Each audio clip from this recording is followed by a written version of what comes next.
Yo, all right.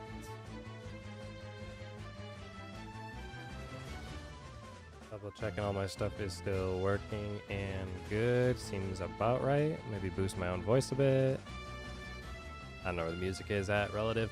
But I'm gonna continue opening up some of the booster box stuff that I got when I was at an event pretty recently.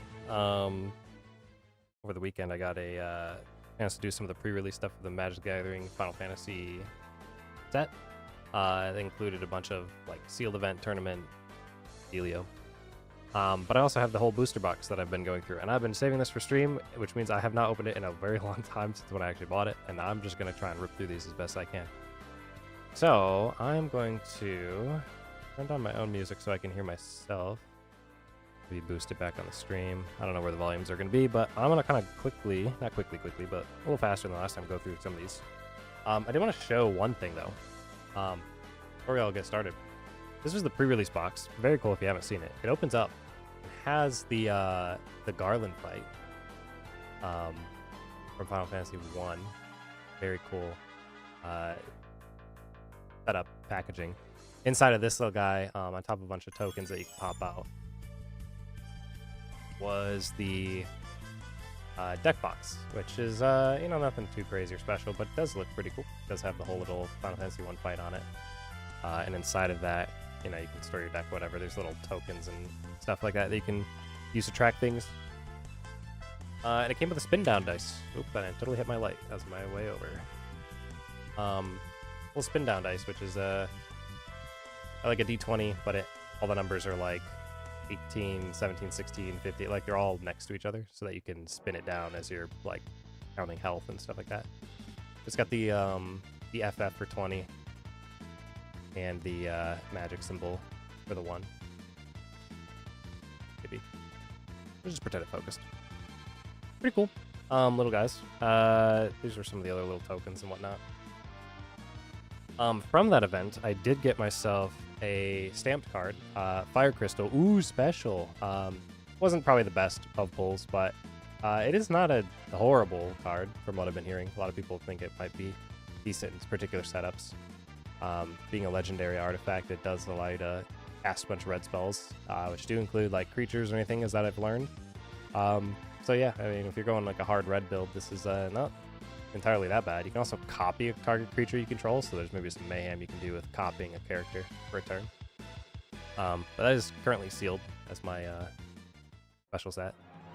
Bunch of little art stuff that comes with it. Nothing too crazy there. I did have a deck that I made from the sealed event, which is this deck here. Mostly, I'm just going to kind of skip through a lot of these just so you can see them, but this deck mostly constitutes of towns and lands that I play. Iridia is kind of the big summoning bit there. With landfall, whenever I drop a land, I can discard a card and draw a card, so I can search through my deck pretty easy. I also can summon back any of the saga cards I have. So if I have like Ifrit, for example, that comes out, helps me also discard and draw cards to search. When he dies or goes away after a saga, I can just summon him back with Iridia, which is pretty cool. I got to play the Wandering Minstrel, which is the Yoshi P from 14's self in the game, but then now self-inserted into Magic the Gathering. Interesting card in the sense that it lets you drop all your lands untapped, which is really nice for like the town builds. Outside of that, this was really hard to pull off. I did one time get the final effect here, which is for all of your colorless, or sorry, 3 colorless, and then all of the colors. You can give all monsters you control X attack and defense or whatever it is, based on how many towns you control. So I think there was like 6 towns in here. Omega was in this deck. The Chocomog that I could bring in. Ridia's Return to boost all my guys even more. Taz's Chocobo is one of my favorite little cards. He just gets land. Every time you drop land, he gets stronger. So we're just basically trying to drop a bunch of stuff on the board and then make some guys stronger. It did all right.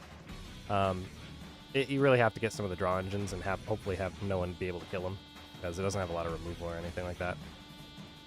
Outside of that, there's just a bunch of other little cards that I got from the event. I did get a signed art card for Gentado. I always forget her name. I think she's from 11. Actually, I could probably confirm that. No, I don't know how to confirm it. Anyway, that was a signed art card. Little special thing people may collect. But a bunch of other little guys in here. I don't think any of these are too crazy outside of a few. We did get our Vincent Valentine, a very fan favorite of some people. He does flip over to the Galleon Beast with Trample Lifelink. Most of the other ones, 2 Sephiroth Interventions, kind of cool. We did get the full art of Arden. Be fun. Death Touch. He's got Boast. He can just constantly have a target player search their library for a card, shuffle it, put it on the card on the top of their deck, so you can constantly get an extra card every time that you need for your hand. Pretty decent, actually. There's like a Barret in here. Fawn in here. Skip through most of these just because I've already opened all of it. I hate this card, but the Lunatic Pandora. It probably does some decent stuff with surveilling, and then you can sacrifice it later to just destroy something. But like, I don't know. I can't find a use for it. Matoya. I didn't even know she was in this whole set, but Matoya's in the deck apparently. We did get the full art of Vanadil Adventures. Kind of cool. I like the art. Most of the other ones are Summon Anima, Cloud of Darkness, Block. We did get a Graha, the Alleganai, Dion, the Bahamut's Dominate, scales well with other knights in your team. Aerith, really good with like life gain. The Baron Rivalry is an instant. You can, as an additional cost to cast a spell, you have to sacrifice something, but if you do, you can draw 2 cards, create a treasure token. Rufus Shinra. He summons Darkstar as dog every time he attacks, so he has like another body on the field. As long as Darkstar's not already on the field, that is. Got another mountain that's like hollow, full art. Forest. Diva. All the basic stuff. Nothing too crazy here, I don't think. No. Those are all the guys I got from the event. I'm going to put all these behind me, though. Other things. I don't remember where all these came from. Oh, these were all the cards we got from the other day. I just color sorted them. Which I'm going to move them off. Side. These were all the stuff I think we got yesterday as well. Bunch of extras. Bunch of little tokens. What else do we have? We already looked at this the other day. That's the special card. I did open up the 2 decks from the starter kit. Just to make it faster, but the starter kit is now open. It comes with the little deck boxes, which are pretty much junk, but they are, you know, themed. They're just kind of paper, you know. It did come with these guys, full kit. So we do have the Cloud red and white. If I get better lighting in here. Like I need more light.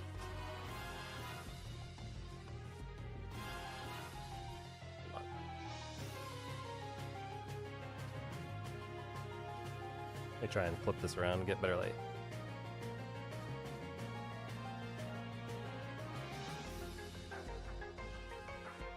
Worried about the glare. But anyway, Cloud, right here, when it focuses, during your turn, as long as Cloud is equipped with, it has double strike and indestructible, which means he's a menace for fighting. He says equip abilities that you activate that target Cloud cost 2 less to activate, so it makes it easier to be able to give him equipment. And then when he does, he just goes to town and beats a lot of stuff down. On the other side, Sephiroth, the blue and black set. Legendary creature with Vigilance, meaning whenever he attacks, he doesn't tap. He can attack and defend pretty equally.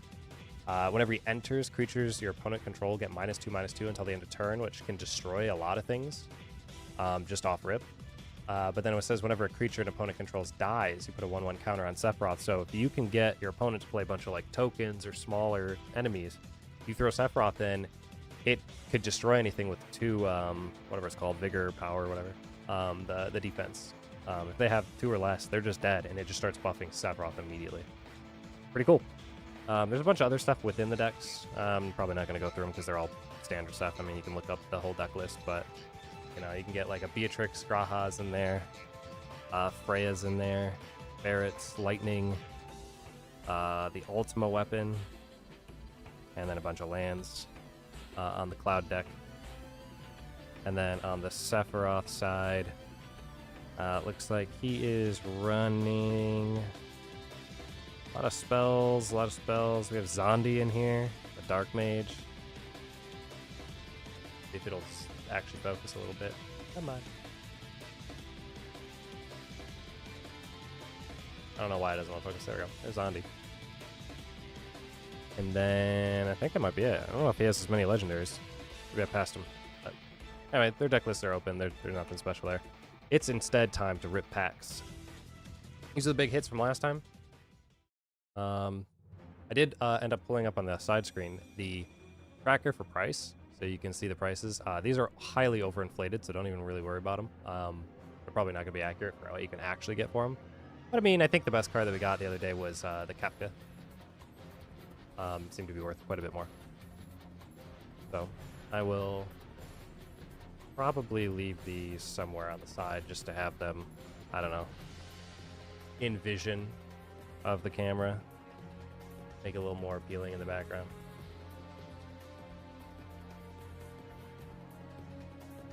Yeah. And then, well, actually, as I say that, I'm going to move them all.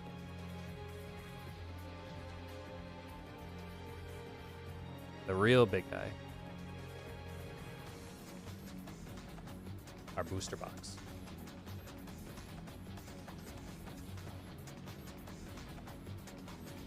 Now we can start opening these. I think I have 24 remaining, if I'm not mistaken, or 23, sorry, because we opened 7 the other day. I went back and looked at it. So it's time to start ripping, going through these. I'm going to go through them faster now that I know the set a little bit more. And see what we can grab. Starting out, Red Mage Rapier, Black Mage Rod. Both these just kind of equip onto a 1/1 hero and give it different effects. They're pretty decent a lot of the time. We got ourselves, how do I want to sort these? I'm going to put them down here. The Airship Crash. You can destroy artifact or enchantment or creatures with flying. Retrieve the Esper. I've seen this dude's pretty decent because you can call 3/3 little robot guy and then you can flash it back, call it back later. A little bit stronger. Fate of the Suncrest. Spells cost 2 less, colorless less to cast if it targets a tapped creature, so like at the end of a fight or something, or after it attacks. Adventurer's Airship, little flying crew guy. The Blitz Ball, which allows you to basically tap it for 1 mana of any color, and then you can actually sacrifice it later on to draw cards if you end up hitting the opponent. We do get a full art of Vaughn, the Aspiring Sky Pirate. Has haste when it comes in. It can attack immediately. Whenever Vaughn attacks, you create a treasure token, and then whenever you sacrifice a treasure token, Vaughn gets +1/+0 till the end of turn. So he's a huge setup if you're trying to get a bunch of like artifacts and treasure and stuff like that to be able to run, either to have on your team or to sacrifice. There's a couple cards that benefit well from that. I do need to sleeve this, and I don't have my sleeve ready. Let me get that.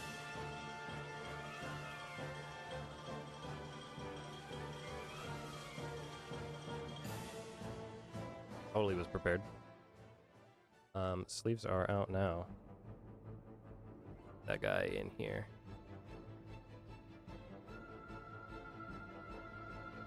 Pretty cool. We'll just set him on top of a card. I don't know. Let's set him on top of the oldest one. Actually, set him up on top of Anima. I don't like Anima as much. I like the Esper. We also got ourselves Eden, Seat of the Sanctum. This is actually a pretty decent card. I ran this in my pre-release deck.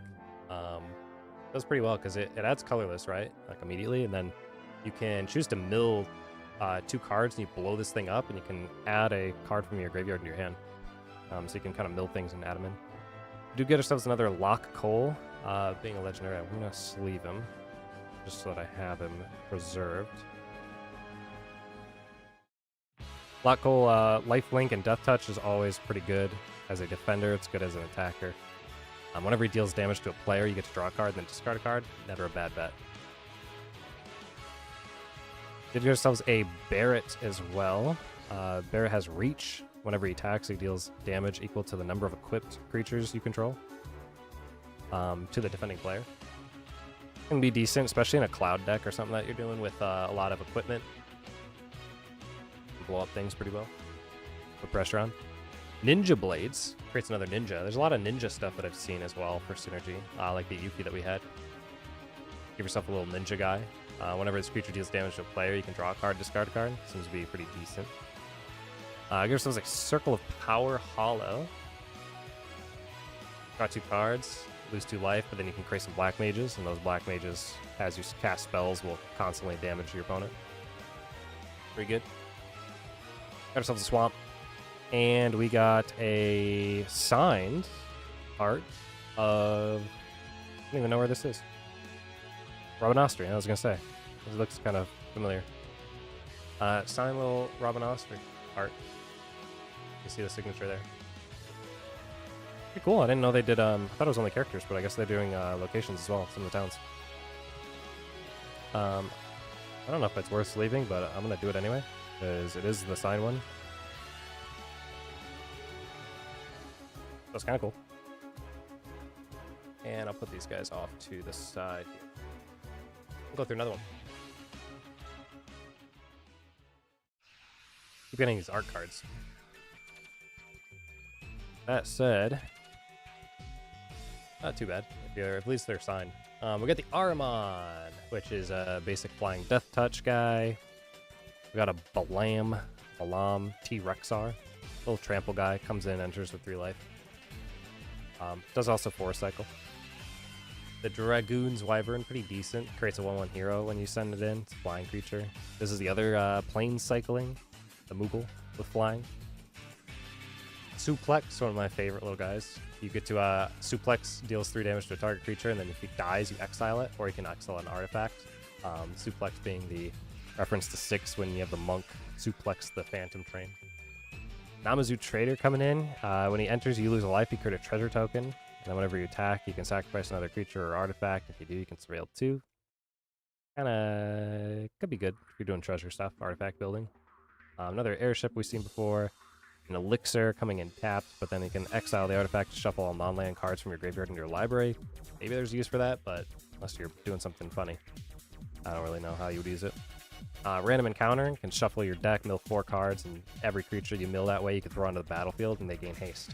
If you're running a high cost deck, that is pretty good. If not, unless you have a way of sorting your cards, it's gonna be kind of hard because you have to shuffle your library, so you can't preemptively put stuff in there. You know, like sort stuff to the top of your deck and then mill them. No, probably not as many use cases. Very random. We do get ourselves a Magitech Armor, which is a vehicle. Probably not that great, if I'm being real, but I don't really know. Vehicle's apparently not that great. Prompto, we got the full art little guy, this guy, or however you want to call the art. Little borderless, I think, is what they call it. But Prompto is from 15? Game I haven't played. But he comes in with haste, and Selfie Shot is his little ability. Whenever you cast a non-creature spell, if at least 4 mana was spent to cast it, create a treasure token.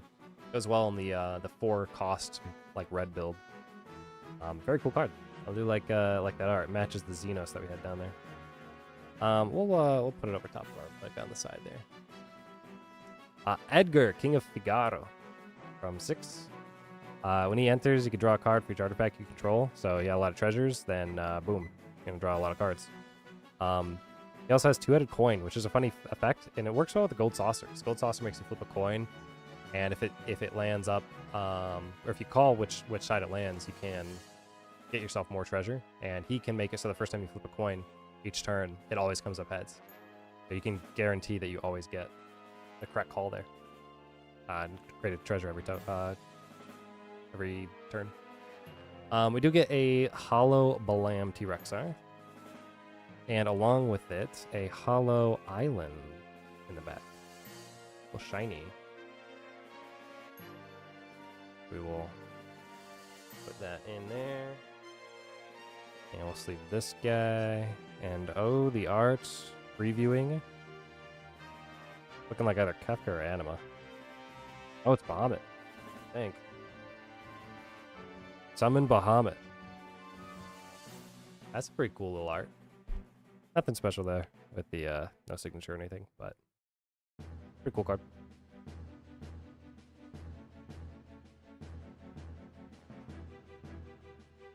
Going to another pack. Things I'm looking for Clive. I'm looking for the Ashtola. Looking for the Sephiroth. Those would be nice. We do get ourselves a Resentful Revelation. Blitzball Shot. Target creature gets 3/3 and trample. Combat Tutorial. Draw 2 cards and put a 1/1 counter upon one of your targets that you control.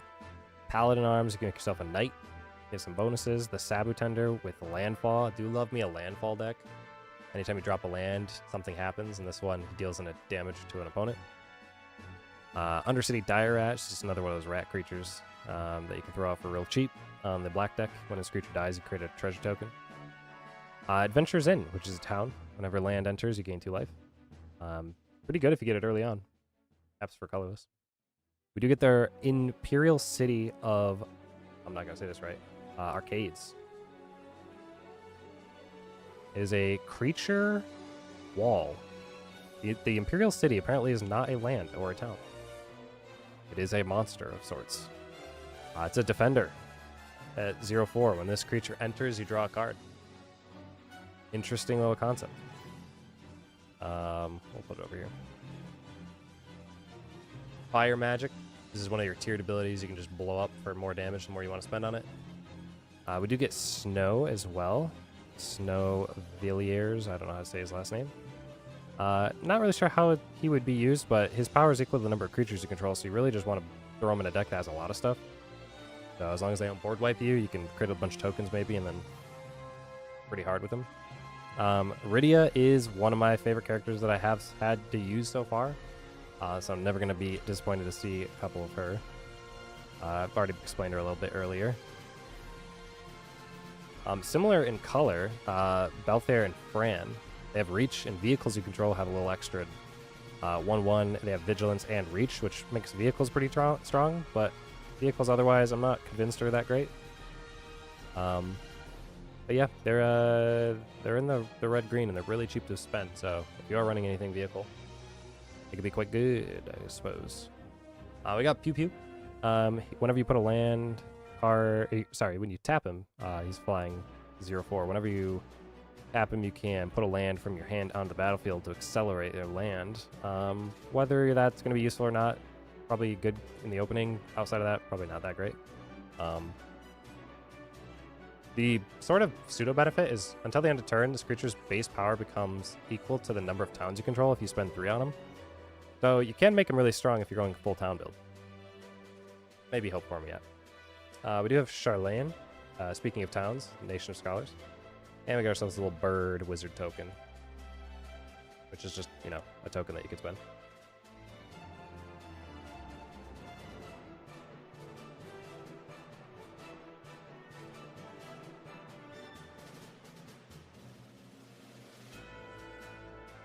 Continuing on, the Ahriman, the Balam, the Dragoon, the Galacat, I think we've seen before. Suplex, we just saw. Lunatic Pandora. I talked about this before, not that crazy IMO. I do have a million of these sleeved, but like I'm just going to do it because it's a legendary. Try to get fast with this. Card I am looking to see a couple more of. Adalbert Steiner. He is a lifelink knight. He gets 1/1 for each equipment that I control. You run him in like a cloud-based deck. Anything that's running a lot of equipment. The job selects, all those count as equipment. And they come in right away, so it'll be pretty good there. Cargo ship. Full flying vigilance vehicle. We got Gaius Van Balsar. I think we saw him the other day, if I'm not mistaken, but each player can sacrifice a creature token of their choice, or a non-creature token of their choice, or sacrifice an enchantment of their choice, and the player that plays it gets to choose And you just have to make those decisions for yourself. We also got Ultimacia, the Time Sorceress. She is not too expensive. Comes in, though, whenever she enters or attacks, you surveil 2. You look at the top 2 cards of your library, then you... whatever, that's the surveil. At the beginning of your end step, if you may pay what is equivalent to 6 different mana between blue, black, and colorless. Come on. And you can exile 8 cards from your graveyard. If you do, you transform her. She becomes Ultimacia Omnipotent. Gains Menace, can't be blocked by 2 or more creatures, and Time Compression. When she transforms, you get to take an extra turn immediately. So you can attack with her on turn 1, on the end of turn 2, transform her, and then you just get to go again. So good luck blocking all of that, because that's probably going to end the game. Or if it doesn't, then your opponent played well. Father to Son is probably one of the weirdest cards in the game. You just get to search your library for any vehicle, reveal it, and put it in your hand. Not that crazy unless you're running vehicles for some reason. Esper Origins, being able to surveil 2, gain 2 life. When you put it in the graveyard, you can exile it. Blah, blah, blah, a bunch of stuff. Probably useful in some way, shape, or form, but if you're surveilling and trying to gain life. We do get the Crystals Chosen. This is decent if you are running some builds like with Snow. Because upon using it, you get to create 4 1/1 colorless hero creatures. Like the little hero guys. And then you get to put 1/1 counter on each of them. And any other creatures that you control. So running a bunch of guys, this gets more value the more you throw out there, but little Onion Knight dudes, you can send out a bunch. We get Insomnia, Crown City, as our land town, and just a little token for Hero Bird at the end there. Not as many big pulls in that one. Let's see what we can get here. The Gigantode gets stronger the more lands you have. Stuck in the Summoner's Sanctum is actually really strong to just block someone up. Enchant them and they can't do anything, basically, on tap. You're not alone. Target creature gets 2/2 till the end of turn. If you control the 3 or more creatures, you get 4/4 instead. So, again, good in the swarming decks. The bombs, they blow up as more counters they get, more power they get. You can just detonate them for damage. Fight on, return targets from the graveyard to the hand. White Mage, little turns them into a cleric, the heroes. Magic Pot. When this creature dies, you can create a treasure token, some more treasure scaling. Opera Love Song from 6. You can choose one. You can either exile the top 2 cards of your library, or you may play, and you can play those till the end of your turn, or you can have 1 or 2 target creatures get +2/+0 till end of turn. Options are pretty good on those. Delivery Moogle, little flying guy. Whenever this creature enters, you search your library and or graveyard for an artifact card with mana value 2 or less. Reveal it, put it into your hand. You can search your library this way, then shuffle. Honestly, could be decent if you're looking for a very specific card. But at the cost of 4 to grab that and then have to also play it, you have to be really desperate for a strategy for that, probably. Another Pew Pew. Side quest for raising a chocobo. I like me some chocobos. You just, you know, when you enter it, you can throw a bird token out there. As long as you control 4 or more birds, you get to turn it over and you get a black chocobo. The black chocobo here, when this permanent transforms into black chocobo, you search a library for a land card, put it on the battlefield tapped, and it automatically has landfall, which makes it so whenever a land enters, birds you control get +1/+0. That's all birds. If you're running a bird deck, this has got to be in there for sure. Actually very cool. I'm actually kind of hyped about that. I think bird decks are going to be funny. We get a Dion, one of the best characters from 16. He benefits from having a bunch of knights, and then you can exile him to turn him into Bahamut, the Warden of Light. Does a lot with destroying stuff, adding value to a lot of your creatures, your knights and stuff, and giving them flying so they can fly over and kill everything. He's quite good. I just has a little hollow item shop keep. Whenever you attack, target attacking equipped creature gains menace. So all of your, or you can choose someone that has like an equip and give them menace, so that they have to be double blocked. Maybe has its uses early on, probably falls off later. We got ourselves an island that's basic, and then a hero, full black mage, and a treasure on the other side.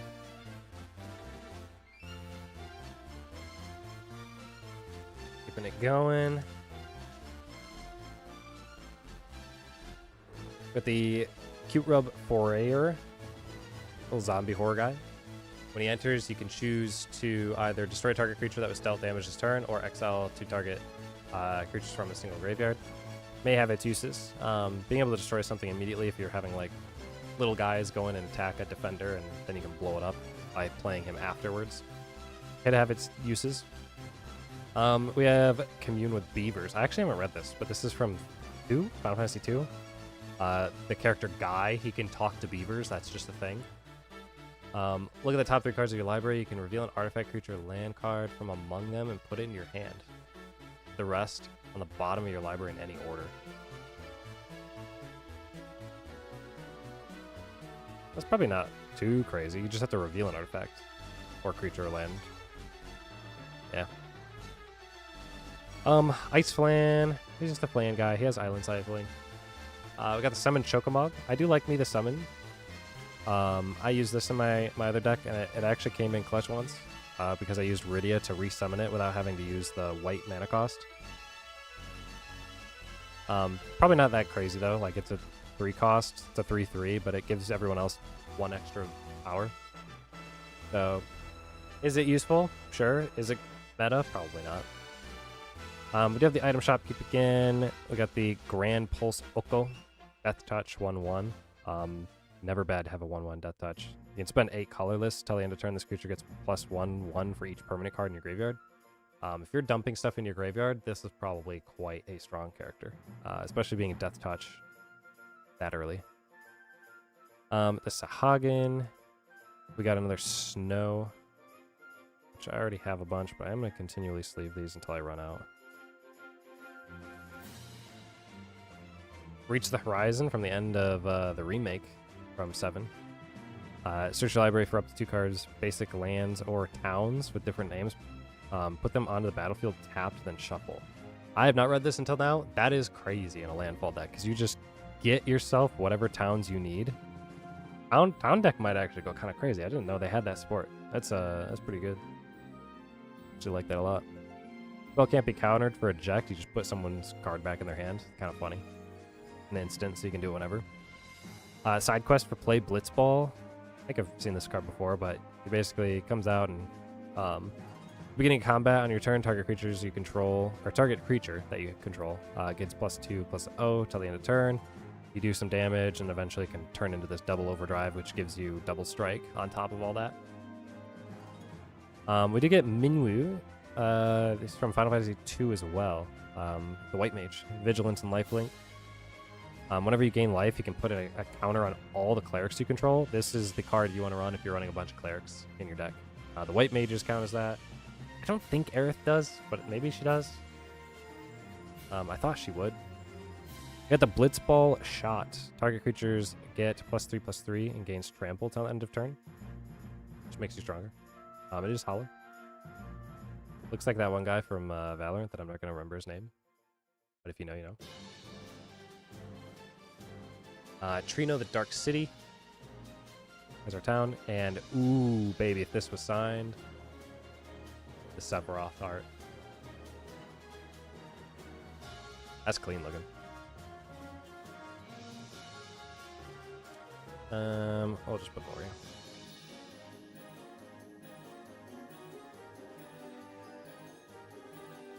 Keep it rolling. Got ourselves the airship crash we saw before. Retrieve the Esper we saw before. Fade with Suncrisp. The Red Mage and Black Mage. I think this is all very familiar. Laughing Mad. Ability to draw some cards. Crossroad Village. Staple, I believe in Magic, but this comes in tapped, and as it enters, you can choose a color, and then, you know, it becomes that color for the rest of it. We do get ourselves a full art. Vayne Karuda's Solidar. I have not played this game. What is this, 12? Final Fantasy 12. Legendary creature human. He has Death Touch. As a green, he has Death Touch. Whenever a creature you control with Death Touch deals combat damage to a player, that player gets 2 poison counters. I have seen poison counters used. Do I know what they do? No. Do I know that people despise them? Yes. If you're running a lot of Death Touch basically just blows up whatever it wants, and the only way around it is to blow up things with spells or to have a bunch of units like tokens and stuff. But if they're playing big beat sticks, then Death Touch builds would absolutely body him. We're gonna put this guy over. I feel like we just got all these guys. We'll put them over there for now. Random encounter we saw earlier. The Valkyrie aerial support. This is really good if you're running artifacts like those treasures or anything like that.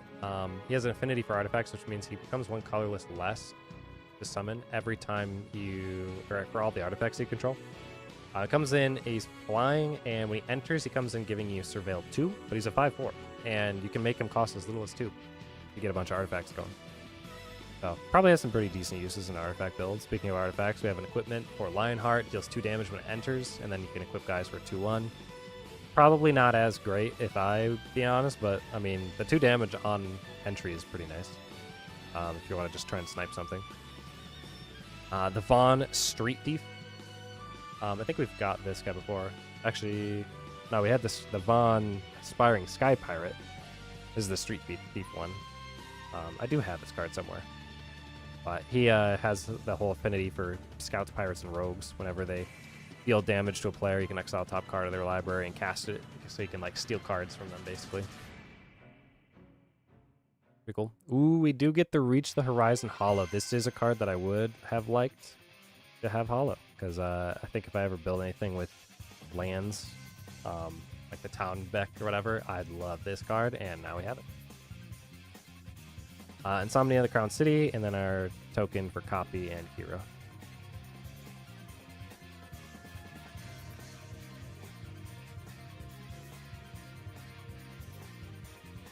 See the Chocobo pull? Yeah, let me just get on that real quick. The Chocobos are an insane price, from what I've seen.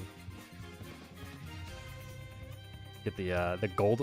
I think there's a place that's all the neon Chocobos. If we get any of the neon Chocobos, you're gonna get like $1,000 guarantee. It's crazy. We got the Mysidian Elder here though.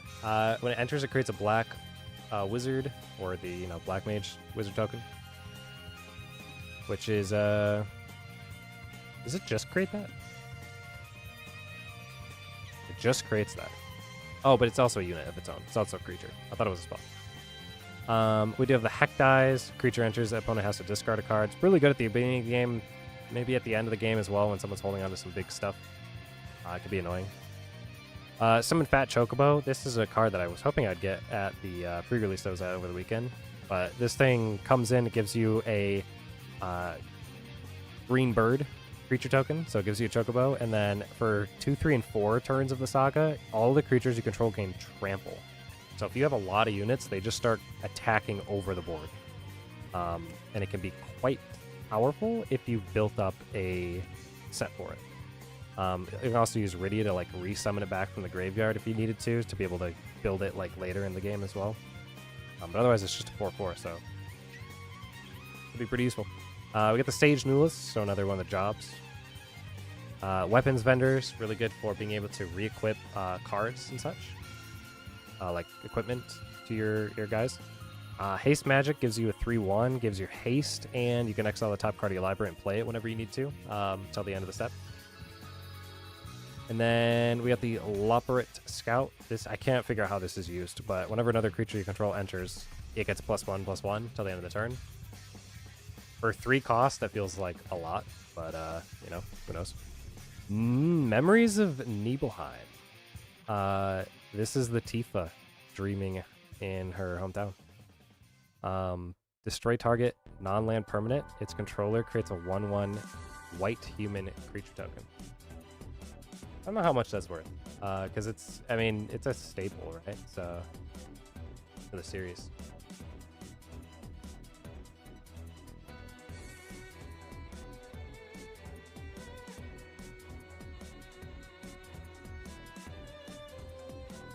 Not worth as much as I thought it would be. Also, I don't know why this got like immediately bigger. Yeah.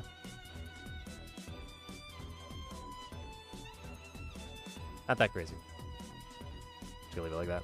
I also got zoomed in. We will cover over... Oh, shoot. I gotta choose. We'll cover over Yuffie for that. We got the Phoenix Down.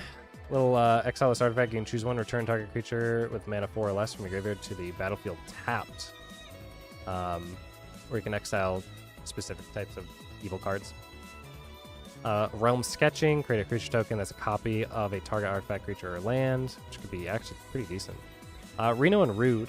It's a menace. It comes in with 2 mana, and whenever you hit an opponent, you can exile a top card of their deck and be able to play it as well, as long as you're sacrificing a creature for it. You can use any mana of any color to be able to summon it as well. I used it in a commander deck to a pretty good amount of success. The one time I played commander, but didn't do much outside of that. Saz, though, is another card that I'm also looking forward to from a landfall deck. When he enters, you can search your deck for any bird or basic land card. Put it in your hand, shuffle. Lets you really get rolling with some of the cards you might need to scale your birds. Saz's Chocobo especially is one of my favorites. Whenever you attack, you can put a 1/1 counter on the any target creature, and then double the number of 1/1 counters on that creature. So you get a big bird rolling, add a little token to it, and then double it. Thank you very much. This card could be busted.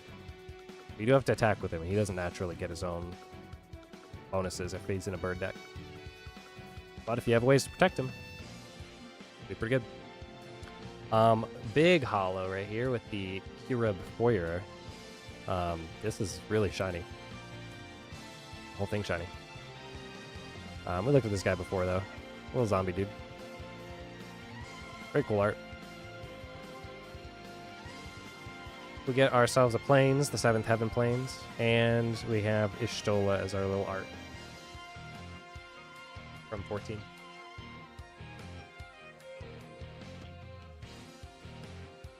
I just realized that I typed Kefka at one point into this thing. Boop. Now it's gone. Just Kefka sitting up there at the top. Alright, let's keep going. Let's go. Give me something good. Give me the Chocobo. Give me Clive. Give me the full art Ishtola.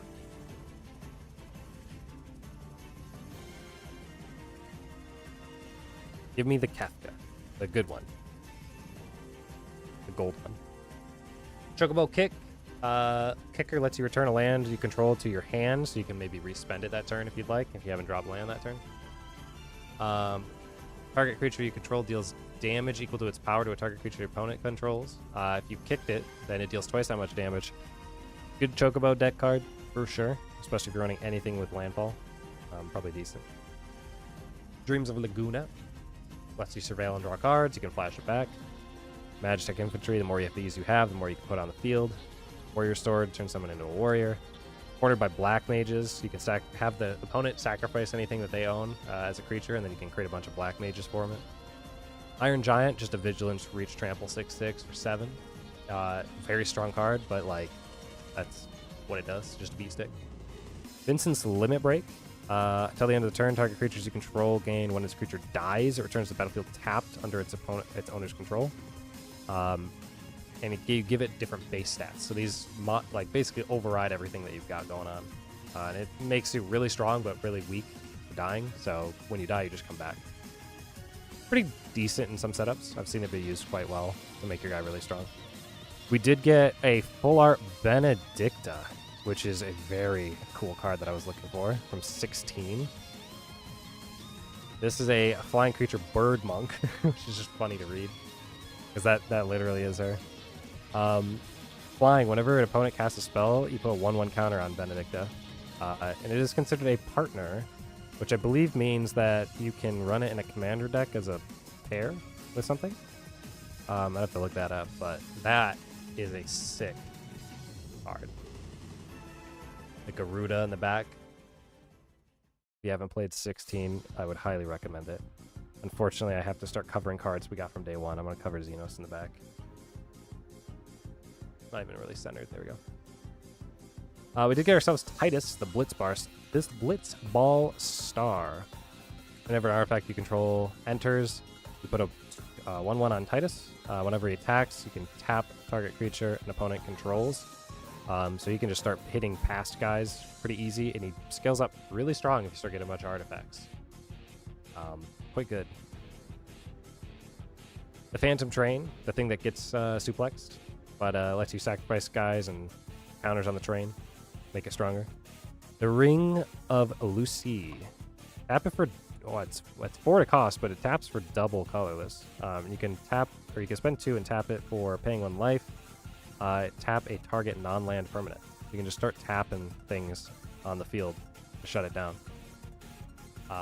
Probably quite good, actually, as an artifact. Memories Returning. I've seen this as being one of the better cards from blue, apparently, but revealing top 5 cards of your library, put 1 of them into your hand.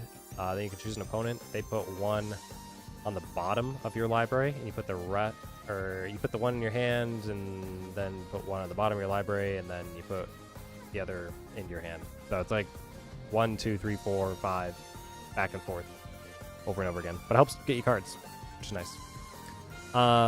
Speaking of nice, our Hollow is a legendary creature in Renoa Heartily from 8 with her little dog. When she enters, you could create Angelo, her little doggy, the 1/1 green and white dog creature token. Whenever she attacks, another target creature you control gets 1/1 until the end of the turn for each creature that you control. So if you have a lot of guys on the field and you get to choose one, they get really big. Having the extra 1/1 is pretty decent for a 5 cost and a 4/4. He's got a use case. Very cool card. Mountain, Bird, Wizard as our little extras. This one's gonna be good. Feeling it. Maybe. Maybe. Why is it there's always one side that's really hard to open and then the other side's like really easy?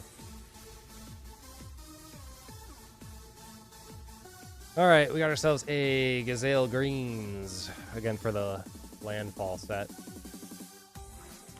Give more bird. More bird and you can flash it back, which is also really good. But like that. The Magic Dampener gives you Hexproof. And the 1/1. The Gale Cat. We got another Summon Girlfriend Ifrit. I think it stands for Guardian Force, but I can't be bothered to actually look it up. I like this card. Not really that crazy good, though. I mean, discard and draw card's really nice, and you get an extra mana, so it's good to have on the board. That's kind of it for utility. Aramon. We got our Grand Pulse Acho, the Death Touch guy. Crossroads Village for the land. You get a Black Waltz number 3. Whole deck can be built around this guy. Whenever you cast a non-creature spell, so it's any kind of artifact placement, any kind of actual spells, those kinds of things. He gets to deal 2 damage to each opponent. Kind of a lot. Racks up. The Prima Vista from 9. It's a vehicle. It looks like a big building. A house. Flying whenever you cast a non-creature spell, if it's at least 4 mana or more was spent on it, the Prima Vista becomes an artifact creature until the end of that turn. If you're running something similar to like an artifact setup, this can then become decent, I guess, as an artifact creature. Or there's a particular setup for it. Rydia's Return, one of my favorites, gives 3/3 till the end of the turn to all creatures, or you can return targets from your graveyard back to your hand. The Gold Saucer is that flipping the coin thing I mentioned earlier. But otherwise, it's colors. We get Bart's and Boko. Affinity for birds. This spell costs 1 colorless less to cast for each bird you control, so if you're getting a bunch of birds on the field, Bart's can come out faster. When he enters, each other bird control deals damage equal to its power to a target creature an opponent controls. So he comes in, he just nukes something, as long as you have a bunch of birds in. Another one for the bird deck that I'm pretty leaning towards Affinity. I quite like the bird deck. We got our combat tutorial as a hollow. We've seen this a little bit earlier, but it's shiny now. Pretty good. Swamp. And we got a Ramu. The Esper Ramu. Those are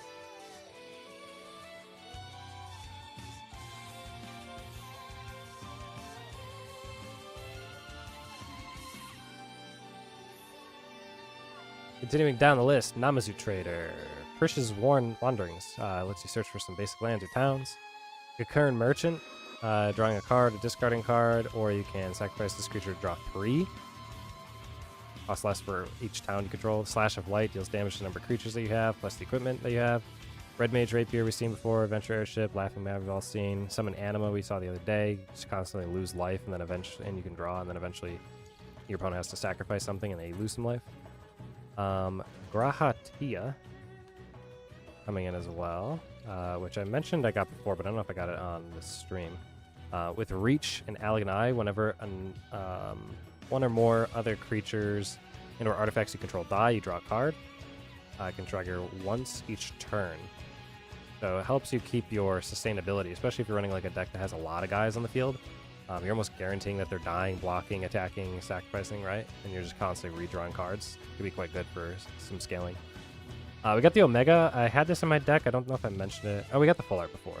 This guy comes in, though, and just taps someone, stuns them for a bajillion, as long as you have unique locations as your lands.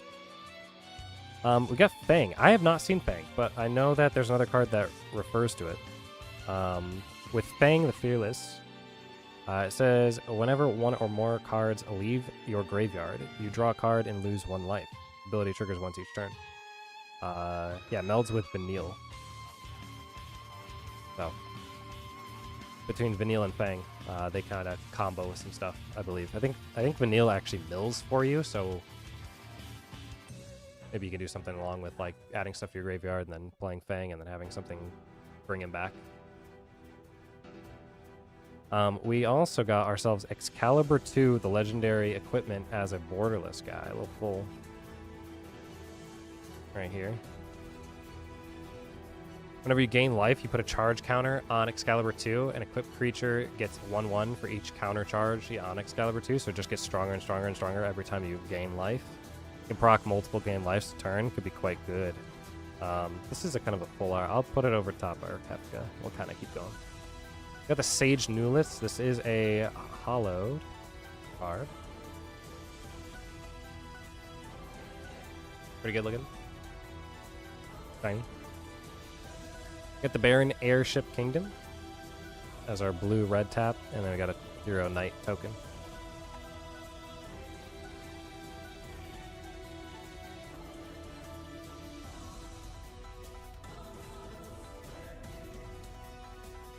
The Malboro on our next set. Well, Bad Breath. When he enters, opponent discards a card, loses 2 life, exiles top 3 from their library. Kind of a lot going on there. Also gives you Swamp Cycling if you want to just burn it for getting yourself a swamp. Bard Bow, give yourself a Bard. 2/2 and Reach gets added to your 1/1 hero. Rook Turret comes in, and whenever another artifact you control enters, you get a draw card and then discard. So it helps you search a little bit. Aerith Rescue Mission, I think we've mentioned before. Different options there. Light of Judgment. Deal 6 damage to a target creature and destroy their equipment. Monk's Fist makes you a monk. Gives you 1/0. And you're a monk now, in addition to other types. Is that good? Maybe. I think it's just cheaper to equip, which is why it's set up that way. Magic Pot. We just talked about that. Eject. We have the Esper Ramu. We just had the art for him, but he comes in as a Saga creature.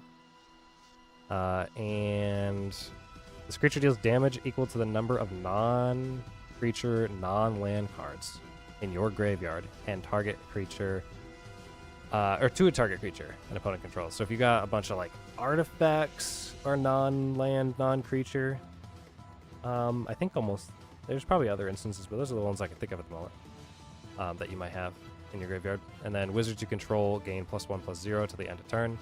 I'm not sure how great that's going to be if I'm being real, but it is a card. And maybe your wizard's getting an extra 1 as a way of synergizing with some other stuff. We do get Zach Fair as well. Zach enters with a 1/1 counter, and then you can also tap him for 1 to sacrifice him. And I thought that's just kind of funny because like the way his lore works. But sacrificing Zach Fair lets you target a creature you control. They gain indestructible until the end of turn, and you put all of his counters on that creature and attach an equipment that was attached to Zach Fair onto that creature. So basically, you can build him strong enough, and then you can just tap him and be like, all right, he's done. Give it to your other guy. The way I'd probably see him being played is like if you want to equip stuff to him so he can kind of be reasonable up front, and then maybe your big guy enters later on that's higher cost, and you want to just say, all right, move all his stuff over. I don't know how great he's going to be in general setup, but, you know, maybe things that boost all your characters, because when you boost all your characters, you can give all those tokens to another creature. It'd be pretty decent. We got Clash of the Icons. We've seen this before. 16. We got Kuja, the Genome Sorcerer. At the beginning of your end step, you can create a tapped black wizard creature token. And if you control 4 or more wizards, you transform them into Trance Kuja, the Fate Defied. Has Flame Star. If a wizard you control would deal damage to a permanent or a player, it deals double that damage instead. So, Black Mage set, probably going towards this. We got ourselves a Hallowed Dreams of Laguna, which we saw before, which lets you surveil and draw cards. And we got ourselves a Gurusalam Far Plain Gateway as our land, and a Hero Treasure token. And our first packs were kind of fire. These last ones are... They got stuff in them. At least it's unique, like different things. Shinra Reinforcements. Creature enters, you can mill 3, gain 3 life. Pretty good. Town Greeter comes in, mills 4, lets you put a land card from among them into your hand if you have that. You put a town card into your hand this way, you gain 2 life. Pretty good if you're running some lands or towns or something. But you do have to be careful of how you mill. Ice Magic, a tiered explosion type damage. This is the Dwarven Guard that dies and brings back more guys. Thunder Magic, another setup where you can deal damage to creatures. Vane's Treachery has a kicker effect. So you can sacrifice an artifact or creature. The target gets -2/-2, but if you kick that spell by sacrificing something, it's -6/-6. For the end of turn instead. Ventures in, tap it for colorless, or you gain, or when a new land enters, you can gain 2 life. Ride the Shupa. I have no idea what this is from. This is from 10. It has landfall though. It's an enchantment. Whenever a land you control enters, put 1/1 counter on target creature you control. Target creature you control is actually crazy, because then you can get like Saz built up, so he's not, you know, dead weight as a 3/3 later on, and he can attack. And when he attacks, he doubles up your other guys. So that could actually be pretty useful. Actually, this enchantment becomes a 7/7 beast creature in addition to its other types if you give yourself a little extra boof at the end there. I don't know if I said boof. I think I was looking at show poof. Anyway. Self-destruct. Target creature you control deals X damage to a creature and itself. So it just kind of blows up. Interesting little deal. Phoenix Down, we've seen before. Garland, the Knight of Cornelia. Very cool card in the sense that whenever you cast a non-creature spell, you can surveil 1. And... he has the ability to return this card from your graveyard to the battlefield transformed, which is really funny because I put him away, but I'm going to take him back out. Just ignore the really cool full art in the background. I'll get to that in a minute. So when he dies, you can just bring him back by paying that cost, and he gets flying as a 5/5. When he dies, you put him at the bottom of the owner's library, so he dies and becomes Garland again, and then he goes back to Chaos and then back to Garland over and over. Throughout the course of the battle, which is really cool. Looks like we are getting a crazy pack because first up, the borderless Arden the Usurper. Demons you control have Menace, Lifelink, and Haste. He has Star Scourge at the beginning of combat on your turn. You can exile up to 1 target creature card from a graveyard. If you exile the card this way, create a token that's a copy of that card, except for it's a 5/5 black demon. You can just turn your guys into big guys, which is pretty crazy. How many packs in are we? I don't actually know. I have 1, 2, 3, 4, 5, 6, 7, 8, 9, 10. I think I have 10-ish remaining, which means I'm 20 deep. Quite a number of cards. I mean, got like a lot of stack of things on the side on top of this. I reset it. Putting all the big full art ones over here. A couple of big guys. Speaking of big guys, this looks cool. The Moogle's Valor. Some there we go. For each creature you control, create a 1/2 white Moogle creature token with lifelink. Then creatures you control gain indestructible until end of turn. So you double your party size, and then everyone gets to attack because they can't die, or at least all the Moogles do. Or if you want to save some stuff for blocking. But that's actually really funny, and what a cool card. Holy. All shiny and stuff. I like that guy a lot. I don't think it's going to be very, over here. I don't think it's probably anything too crazy, but Google's Valor.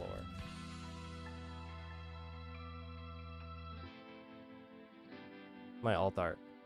I don't know how to check the alt art on it.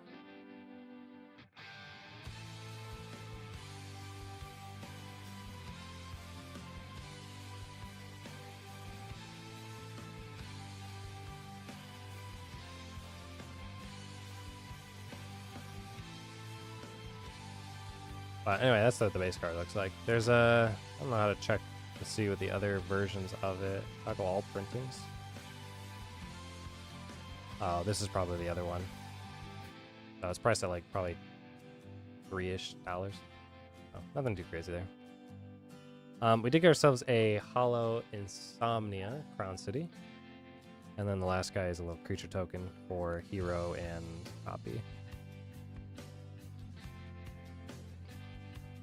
Also realized I put Arden elsewhere. Should have about 10 more or so to go through. Hopefully I can get this done in an hour, because then I can be done. Otherwise I'm going to have to be done. The Kakurd Merchant, Precious Wanderings, Slash of Light, Shinra's Reinforcements, Obsidian Elder, Galapagos Scout, Bane's Treachery, Dark Knight's Greatsword, I don't think we've seen yet today. Your creature gets a 3/0 and becomes a knight. The interesting thing about this is you don't pay mana to equip it. Instead, you pay 3 life, which is, it's something. Commander, it's a little bit more interesting because you have a little more health to work with, but the Valkyrie aerial unit, we did get ourselves the Frog Boy, the Kakuna Q Gourmet. Anytime you generate a token, you can also generate a frog, a 1/1 green frog token. And this guy can eat frogs to gain those counters on himself, which is pretty cool. And I believe, actually, and I'm thinking about it, there's that black... Oh no, the black Chocobo adds the birds. But you can play this guy in a bird deck because you get a lot of bird tokens. And you can get a lot of frogs. So another little token guy. We do get another Aerith as well, lifelink. Whenever you gain life, you put a 1/1 counter on Aerith. She is a cleric, actually. So she works with the guy we saw before. That scales with clerics as well. Whenever she dies, you put X 1/1 counters on each legendary creature you control, where X is the number of 1/1 counters on Aerith. So she gets real strong every time you gain life. So running maybe like those Moogles with all indestructible lifelink, they each give you life. Every time you get hit, boom, she gets really scaled up. You sacrifice her or kill her or some way, or she dies, and then all of your legendaries are going to get boosted. I'm assuming you're running a bunch of them. Emmett Selk. Oh, he's the other card I wanted. But his like more of a full art would be crazy. Emmett Selk Unsundered. He's Vigilance, and whenever he enters or attacks, you draw a card, then discard a card. At the beginning of your upkeep, if there are 14 or more cards in your graveyard, you transform him into Hades, the Sorcerer of Hell. It gets Vigilance, meaning he can attack and then, stay untapped. He's a 6/6. Echo the Law says during your turn you can play cards from your graveyard. How cool is that?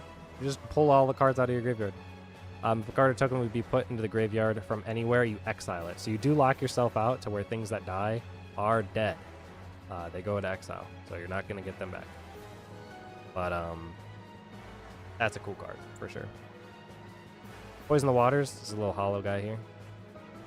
All creatures get -1/-1 till the end of turn, or you can have it where a target player reveals their hand, choose an artifact or creature card from it, and they have to discard it. Discarding from their hand, probably far better. Unless they have like a bunch of 1/1s. Could be pretty decent. There's another Robin Ostry and a little bird wizard token. Let me get my other sleeves real quick. Got one more Dragon Shield stuff. Running out of the whites.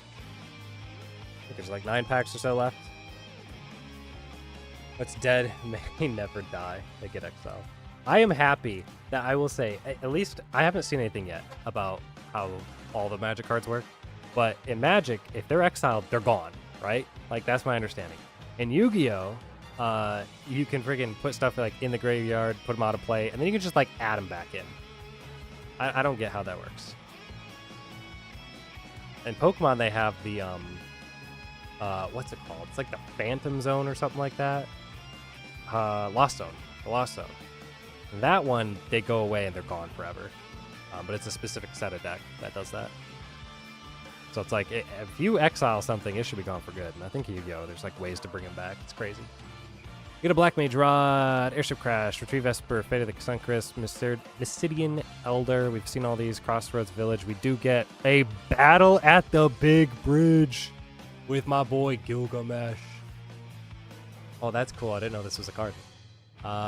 Instant. Destroy target creature if it has mana value 2 or less. And then Revolt. Destroy that creature if it has mana value 4 or less instead of a permanent you controlled left the battle, or if a permanent you controlled left the battlefield this turn. That's your boy. Yeah, that is. Gilgamesh is awesome, dude. He is in this set. I don't think I pulled him yet. But that's a sick looking card. And it's a full art too. Now let's check out that card.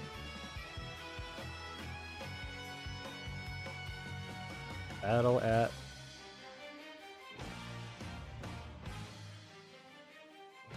Surely this comes up, right? Battle at the Big Bridge. Somewhere in the like... I mean, you guys can't see it fully, but it's like $6 to $15, somewhere in there. Get yourselves a Tifa's Limit Break. You can tier this thing. You can give yourself a 2/2 till the end of turn for just a 1 cost. It's crazy. You can double a target creature's power and toughness until the end of the turn. That's what it is. Toughness. I keep forgetting that term. Or you can triplet for 6 and a green.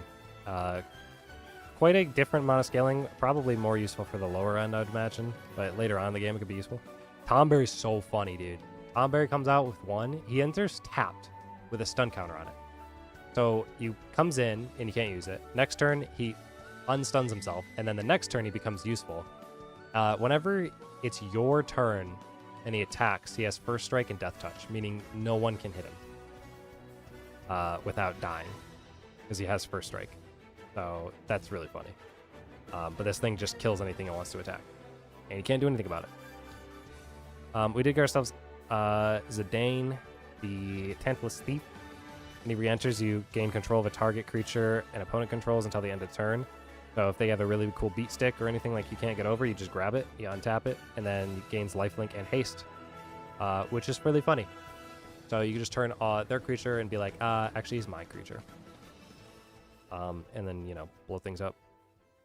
Technically, because he thieved it, you control it, so you can do other stuff with it too if you wanted to. You know, like sacrificing your own or creatures you control. You can try and blow up something they own because you control it at the time. We got ourselves a Fire Crystal. I looked at this a little bit before because it's the staple that I had, or the stamp card that I had. But this thing, red spells that you cost are 1 less, and then you can copy a guy. And probably the more important thing that I kind of skimmed over before, but creatures you control have haste. Just always. So anything you're bringing into the field can just swing immediately. Pretty good for surprise decks. Minwu, this is the same thing with like Aerith that I was talking about before. You can give yourself +1/+1 counter to each cleric whenever you gain life. Be pretty decent. This is a hollow Chocomog. Little shiny guy. I like the Chocomog. He's a cool concept. I think that's the art from 7 Remake. If I'm not mistaken. Got ourselves a swamp. And our art is Yuna, the Grand Summoner. Shout out to Baka.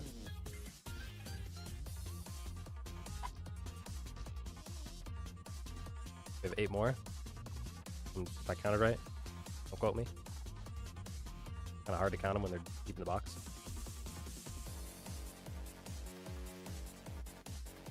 Gubu Gardener. This is your little 1/3 guy. 2, you can tap it and get land or get the green guy, the green mana over and over again.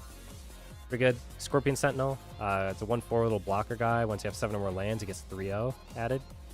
Corel. You can tap it and spend 2 to get a target non-enchantment creature tapped. You can kind of like pseudo stun it for your attack, so it cannot defend. But unfortunately, it becomes untapped right on their turn, so you can't really stop it that way. Call of the Mountain Chocobo is one of the great cards that you can use in a landfall deck because it gives you a mountain when you reveal it, gives you a bird on the field, and then you can flash it back later. So you can flash it back to get more mountain cards, more birds, and you can use those mountains to power up those birds, and you scale from there. The Q-Trip Warrior we've seen before. The Hill Gigas is your mountain cycling guy, but he's Trample Haste if you use him otherwise.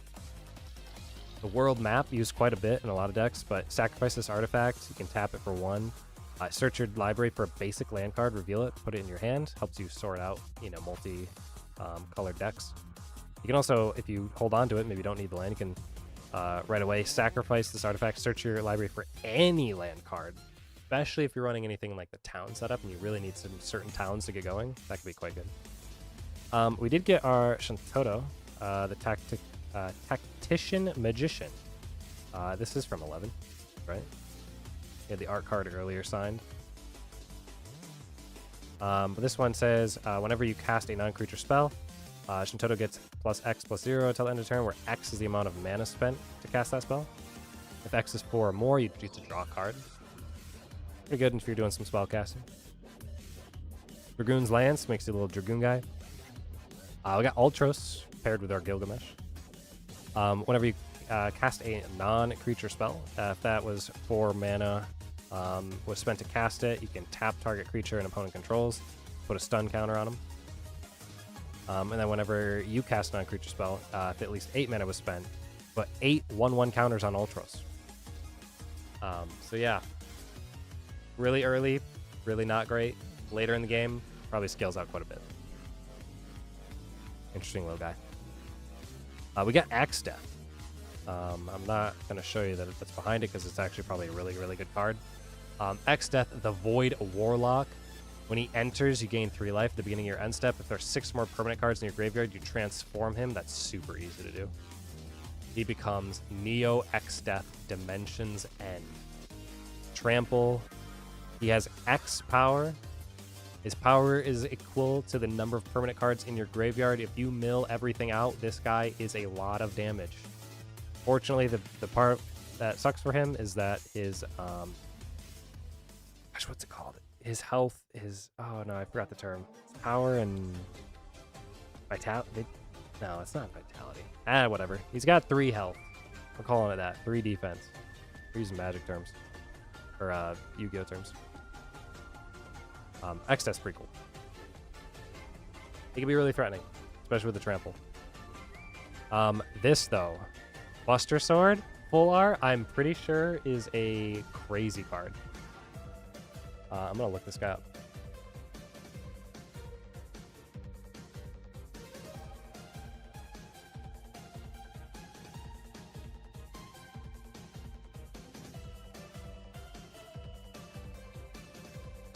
So this card is $80 right now, up to $150. So that's pretty cool. The Buster Sword is quite it's quite nice.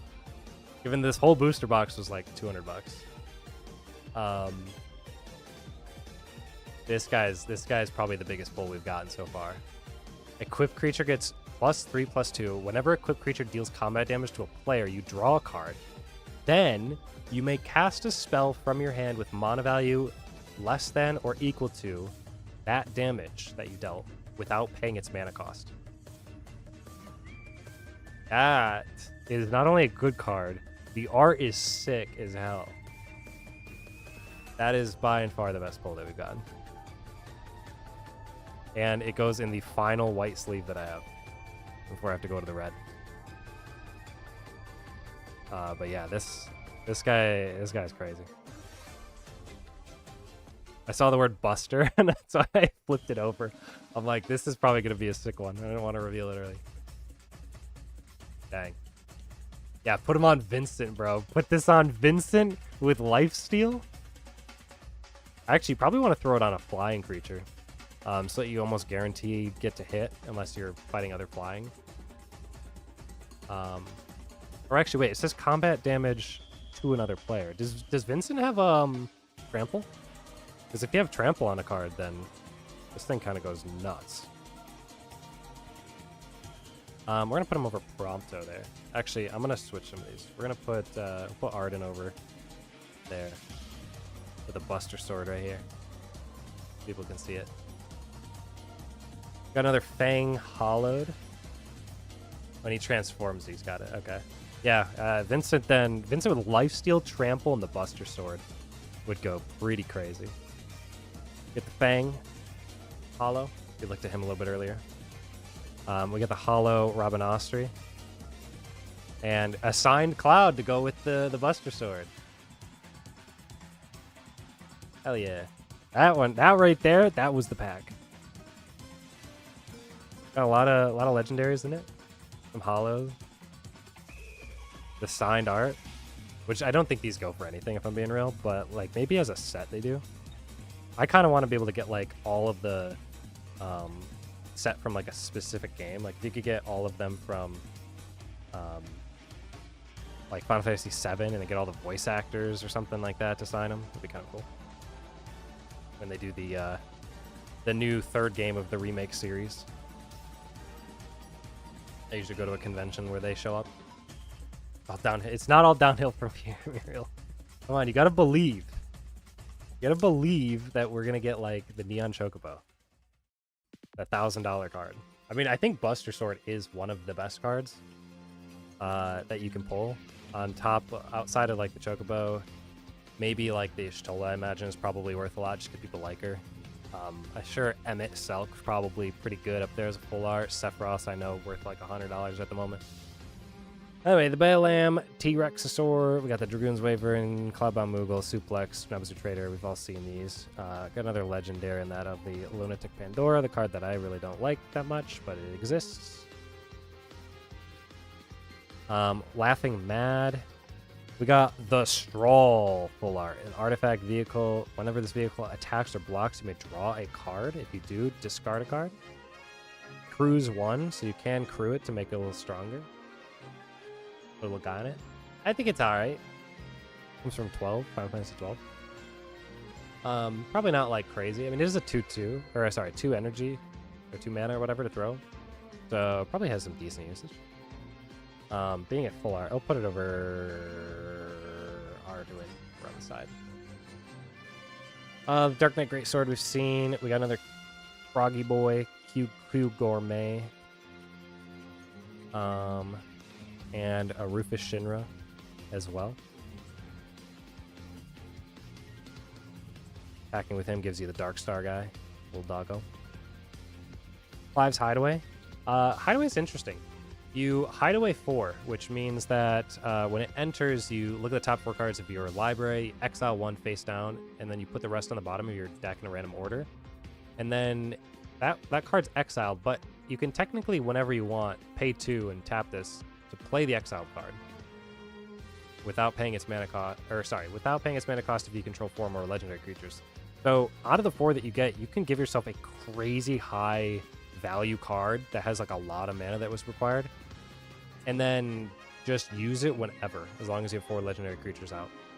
It does require you to put a lot of effort into getting those legendaries on the field, but I mean, later in the game, you can just surprise someone with a big guy. You pay basically 2 for it, so. Does require you to mill the right thing, though, so it is always risky. We do get a Hollow Galacat, which I won't complain about. Galacat's kind of a fun little splashable guy, if you need to. We get a Hollow Windurst Federation Center from 11? Final Fantasy 11. Little green-white. And then a little hero and chocobo bird token. Alright, reaching towards the end. I think it's 6 left. It's like 6 left. And get through these next half hour or so. Sephiroth's Intervention, the card that Aerith hates. Destroy a target creature, you gain 2 life. The funny thing about this is that you can use this on yourself to kill Aerith and buff all your other characters. So it, technically speaking, has synergy. This card and Aerith. Which is, I think, just so funny. The Gigantoad, we got Stuck in the Summoner's Sanctum, one of my favorite little trap cards. You're Not Alone, we saw before. Blazing Bomb, we saw. The White Mage Staff to create more guys. The Instant Ramen, hold. Instant Ramen, flash it. When it enters, you draw a card. You can burn it for life. We got another Rydia. This is not hollow, unfortunately. I have a hollow from my pre-release deck.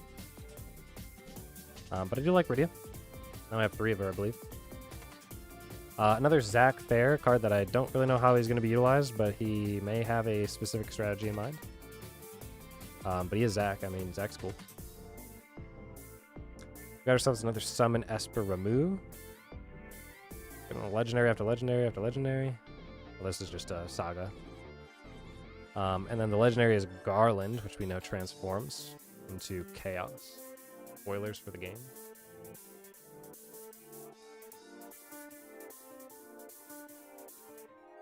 We gotta summon Brynhildr. I haven't read this, I don't believe. With Summon Brynhildr here, it's a Saga card that comes in. It is a 2/1, and it's 2 cost to spend to play it. Chain is its first Saga. Exile the top card of your library. During any turn you put a lore counter on this Saga, you may play that card. So you exile the top card, and then during any turn, you put a lore counter. So for the next 2 turns, you can play that card. So you can play it on turn 1, on Saga turn 2, and Saga turn 3. So you have 3 turns to play it, basically. Which is actually not that bad, come to think of it. Gasult Mode. When you next cast a creature spell this turn, it gains haste until end of turn. So basically, the next guy, the first guy that you summon onto the field gains haste. Which, I mean, it really depends on what you're running. If you're running something that benefits, like hitting an enemy, like directly, could be decent. Kind of throw it in there and just run it. But I don't know about the use cases on this one. Probably not as crazy. Interesting nonetheless. We do get ourselves a hollow Rook turret. I do kind of like the Rook turret. Whenever another artifact you control enters, you can draw a card, discard a card. Lets you kind of search through your deck a little bit. Or cycle your deck, maybe. We got a Forest card and a Zidane. I was going to call him Zonde. A Zidane art, which is not signed. So it's probably worth nothing.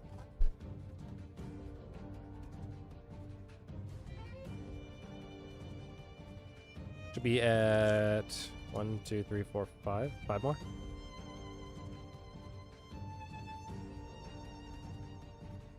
Summon Fat Chocobo. Boom! This is the guy I wanted. I need to make sure I got some Fat Chocobos. Couple cards we're still missing, though.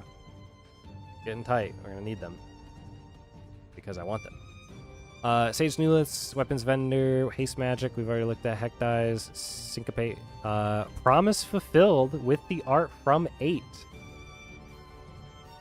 Right there. Spectacle. Exile top 2 cards of your library. Until the end of your next turn, you may play those cards. Maybe has some good uses there. We'll look it up. Promise Fulfilled. A lot of people like 8.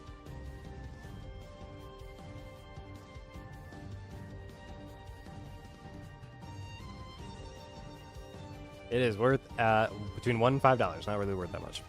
But it is very cool looking. And we take those.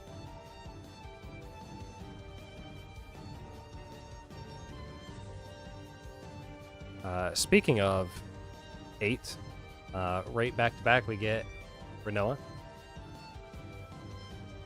We'll put this guy there.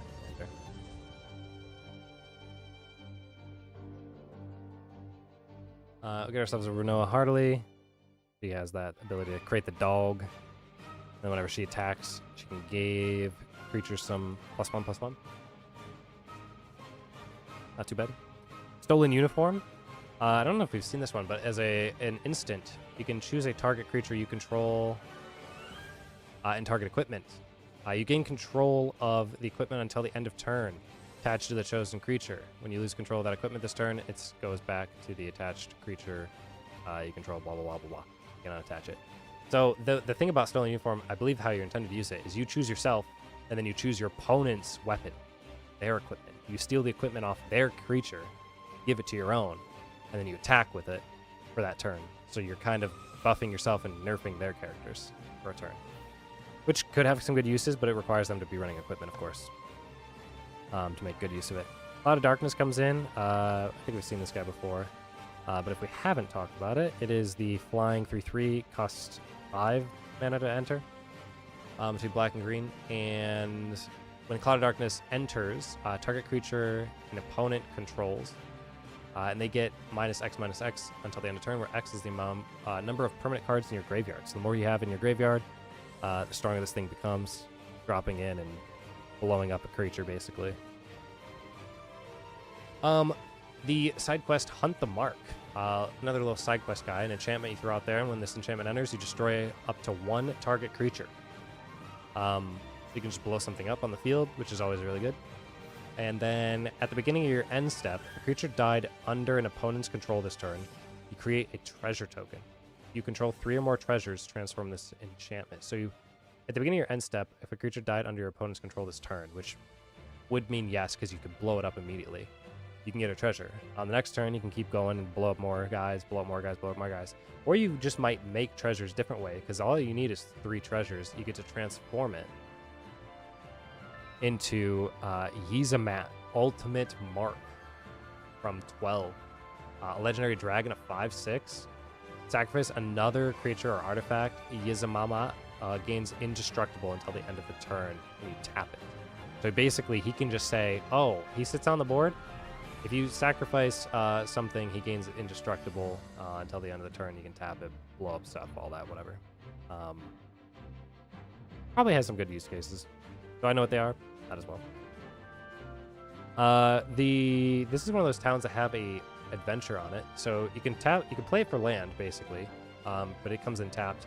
Or you can play the adventure instead. Instead of playing it as land, you can say target opponent mills half their library rounded down.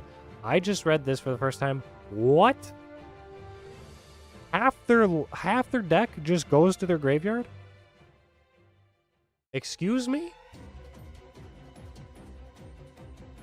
That's crazy.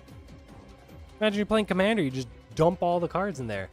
You run this thing with like your own, like you run Hades or someone that needs like 14 cards in the library, like M itself, and transform into Hades immediately. Cloud of Darkness just has like a nuke button, because the amount of permanents in your library or in your graveyard become the amount she blows up with. That's a crazy setup. It does cost 6 to burn it though. So it's a lot, but I mean, that can set up some crazy stuff. We did get another Prompto. This is a hollow though. It's shiny.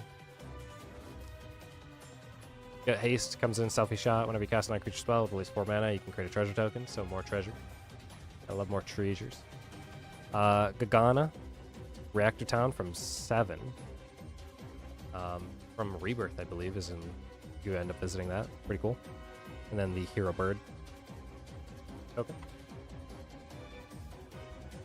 4 packs left. We're still looking for Clive. Please. Please. Or Ishtola. Or Sephiroth. I think those are the only big ones I know of. Maybe the Kefka. We got Resentful Revelation. The lets you look at the top 3 cards of your library. Put one of them in your hand, the rest in your graveyard. Blitzball Shot we looked at before. Combat Tutorial, Paladin's Arm, Sabotender, Syncopate. The Vincent's Limit Break again we've seen. Self-Destruct, Ride the Shupa. We got ourselves another Adalbert, a Steiner. Gives himself 1/1 for each equipment that you control. Got another side quest for Hunt the Mark. We just looked at. Genova, card I was actually looking for. Very interesting concept. So get this. It says, at the beginning of combat on your turn, you put a number of 1/1 counters equal to Genova's power on up to one other target creature. That creature becomes a mutant in addition to other types. And then it says specifically, whenever a mutant you control dies during your turn, you draw cards equal to its power. So you basically give yourself a big beef stick, right?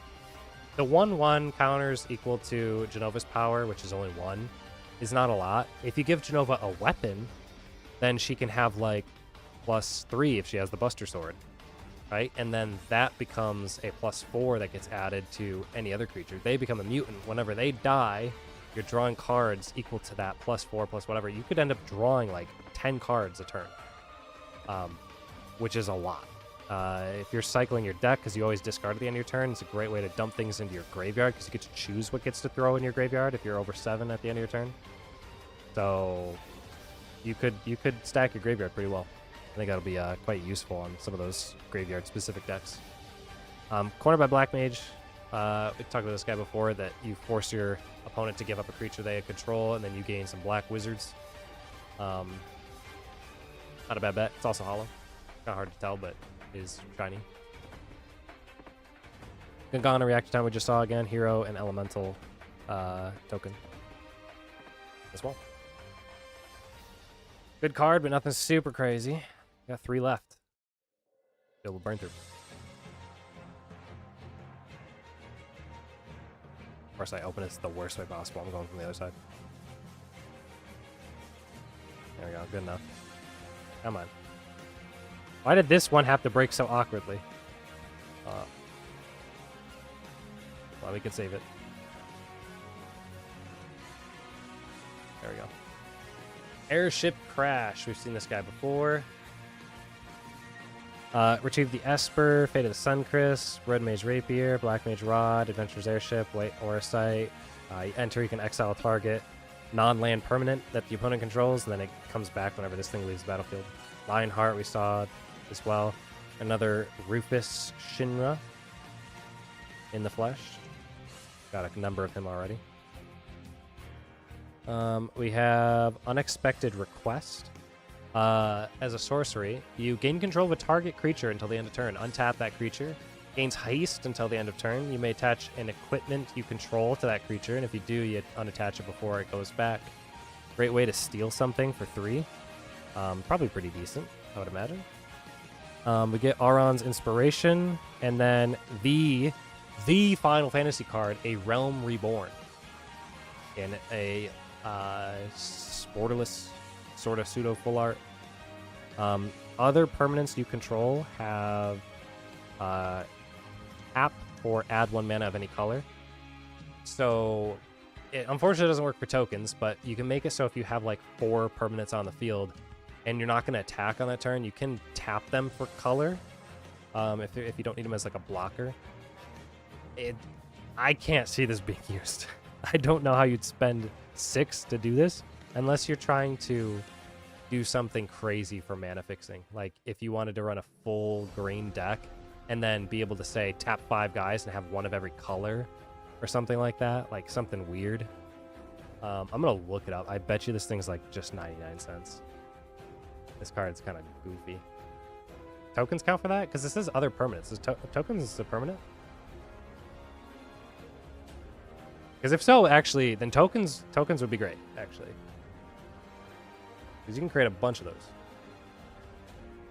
I see. Okay, maybe it's a little more useful than I thought. I didn't know that there were tokens. Okay, actually, this is like an $8, $9 card. 8, 9, 10. Obviously, it goes down in price as time goes on. I do like it as a concept. I think the art is more appreciative because obviously I'm a big fan of 14.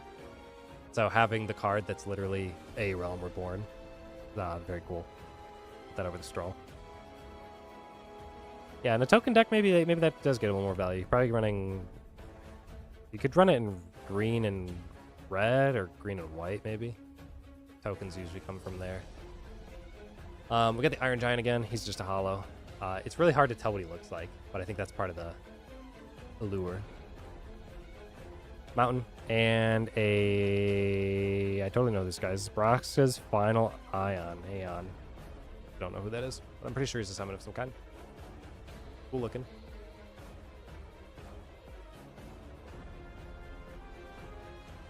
Two more, and you know which one has the Sephiroth. What do we think? Left or right? Which one's the better one? Which one do we save for last?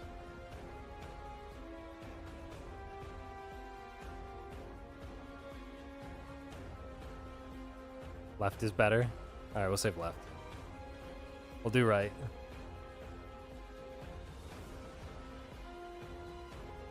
Not gonna open on that side. We're gonna open on this side. Come on, come on.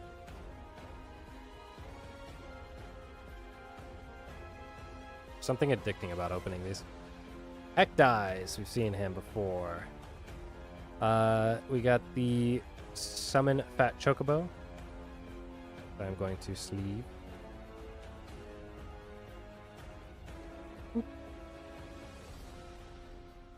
The Sage Nullis. Weapons Vendor. Haste Magic. Loporous Scout. Vane's Treachery. The Sorcerer's Schemes. I don't think we've seen this one. As a sorcery. Focus it here. Oh my gosh, my music ran out. I'm going to replay it. Beginning. Sorcerer's Schemes. Return target instant or sorcery card from the graveyard, or your graveyard, to Orc's or exiled card with flashback you own to your hand. Wait, return target instant or sorcery card from your graveyard or exiled? You can bring stuff back from exile? Oh my gosh, right when I was praising how good Magic is, you're gonna friggin' do that to me. That's crazy. But anyway, you also get red back. So even though you're spending 4 red to get to it, you're getting red back. And also flash this back, which is kind of funny. But yeah, if you're burning spell after spell after spell and you want to get your spells back to burn even more, that's probably not too bad. We do get ourselves Sleep Magic, enchant a creature, and then they become tapped and they don't untap, and that's about it. When the enchanted creature is dealt damage, you get sacrificed. So if you deal damage to that creature, it's gone. And we get Cactuar. Cactuar is pretty cool. Gets trample. And for a 1 cost, he has a 3/3, which you're saying, that's pretty great value. What's the downside? At the beginning of your end step, if this creature didn't enter the battlefield this turn, you return it back to your hand. You enter, right? And it's got summoning sickness, so it can't do anything. Next turn, it gets to attack. And after that, your end step begins. And because he didn't summon that turn, he goes away. So you get to use him once, basically, and then you have to resummon him. Unless you find a way to like give him haste on entry, then you can technically attack twice. We got Garnet, which actually is another card I was kind of looking to see. I don't know if we had this before. Get a green-white lifelink. Whenever Garnet attacks, you may remove a lore counter from each of your, from each of any number of sagas you control. So if you have Fat Chocobo and you got, I don't know, Ifrit and Ramu or whatever you want to run, you can kind of remove counters from them to keep them active longer. You get to put a 1/1 counter on Garnet for each lore counter removed this way, so she gets stronger for the more sagas you have running, and you can indefinitely keep your sagas around. So they actually become like monsters in a way. This would be nuts if you had this on... there's a card for Odin. He's got a Zantetsuken ability on his second saga turn, where if he attacks and hits the opponent, he wins. You just win the game. So getting him to hit the opponent would be crazy, because it happens only on his second turn of the saga, but you can lock him in the second turn, where he goes second turn saga. Garnet puts him back to 1 on the saga turn. It doesn't apply the saga, I believe, is the ruling. So even though he goes back to saga number 1, technically saga 2 is still active. And on the next turn, he goes back to saga 2, so saga 2 reactivates, and you reset him back. So he's always going to be able to say, whenever I hit an opponent, they just lose the game. I feel like that'd be crazy. But he is black, so you'd have to be playing like a green, black, and white to be able to summon this whole thing. So probably a little difficult, but I imagine doable if you really built around it. But very cool in concept. There's probably some really good combos in this that people have to explore. The sagas are very new. We did get a Yeshtola rule. At the beginning of your end step, exile target creature you control, then return to the battlefield under its opponent's control. Then if it's the first end step of your turn, there's an additional end step through this step. So you can kind of continue to do stuff along with it. But this is one of those cards that kind of bounce things. It's very niche where this happens, but most cards that have like an on-enter effect, because you technically bring it off the field and re-enter it, it can re-enter effect. There's a few cards that do stuff in here. I don't know what all the synergies are personally, but anything that reads if when it enters it does XYZ is pretty good, typically. I guess maybe the first one that comes to mind is the Dragoon, because it creates a 1/1 hero token when it enters. So you could bounce that, bring it back, and it would create another 1/1 hero token. We do get a Galoof's Final Act. Until the end of turn, target creature gets +1/+0 and gains when this creature dies. Put a 1/1 counter equal to its power on up to one other target creature. So just kind of a way to keep some counters rolling on characters. Is it useful? I don't know. It is shiny though. From 5. From Final Fantasy 5.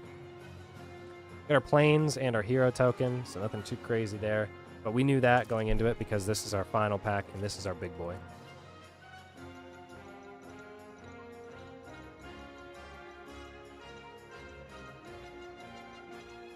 As we fight on. Here we go. Immune with beavers. Guy speaking to some beavers. Got our Ice Flam. Summon Chocomonk. I'll just put that to the side. I'll just leave it later so we can keep them hidden. Item Shopkeep. Our Malboro. Monk Fist. Instant Ramen. Coliseum Behemoth I have not seen. It's a 7/7, 4/7. It's Trample, and when it enters, you choose one. You destroy a target artifact or enchantment or draw a card. That's not that bad. In fact, that's pretty good. As a big beat stick. I like having options. We got Gyat. King of the Dwarves. What a funny name. Anyway, legendary creature, Dwarf Noble. He has double strike, so he gets to attack first strike and then attack again. Whenever he enters, whenever he enters or another dwarf you control enters, and whenever an equipment you control enters, you can discard a card. If you do, you draw a card. So constantly playing him and dwarves and all that stuff can really ramp up your searchability. Pretty good. Coral Sword. This thing flashes, which is nice because you can just throw it on a character like instantly. Bring it back to your hand. When this equipment enters, attach it to target creature you control. That creature gains first strike till the end of turn. So being able to instantly give yourself first strike, especially on a creature that needs to kill in order to do something, is pretty funny. They get +1 as well. So pretty decent, honestly. It is a flash, and it technically just immediately attaches, so you can just spend 1 to attach it, give your guy first strike. Like, that alone, that is really powerful. And then you can always re-equip it later for 1. We did get ourselves a full art in Fang. The Fearless IC. Whenever one or more leaves the graveyard, you draw a card, lose life, and trigger once each turn. This guy is pretty cool. It's from 13, which is great because I've played half of 13 and I don't really remember Fang as much. There's that. We did get, Turtle. Let's see, where do I put this guy? I'll put it over here. This guy's funny. I don't know him as much because he's from 15, but I have heard that this guy was from a raid. Oh, come on. Focus for me. Some sort of fight or raid where the Ancient Adamantoise portal, he apparently had so much health that he was designed to take like 72 hours or something like that to beat. of just constantly fighting him because he was so healthy, like so tanky. And it didn't take nearly that long from what I've heard a story of. But it did take several hours to fight this one dude. Presumably some sort of like overworld boss or something like that, like a raid encounter.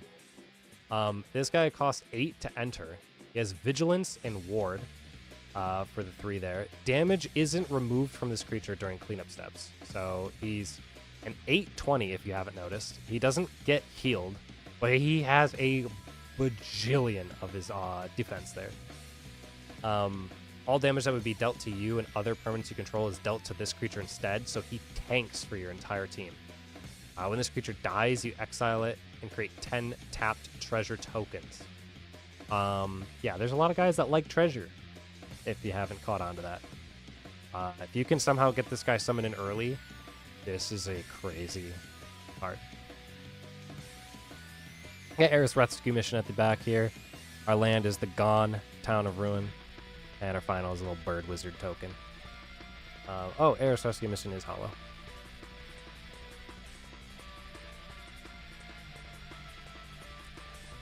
So that, my friends, I believe, is all the booster box. And now I have an addiction to opening cards. Of which, we got a couple that are really noteworthy. Just to kind of review them here.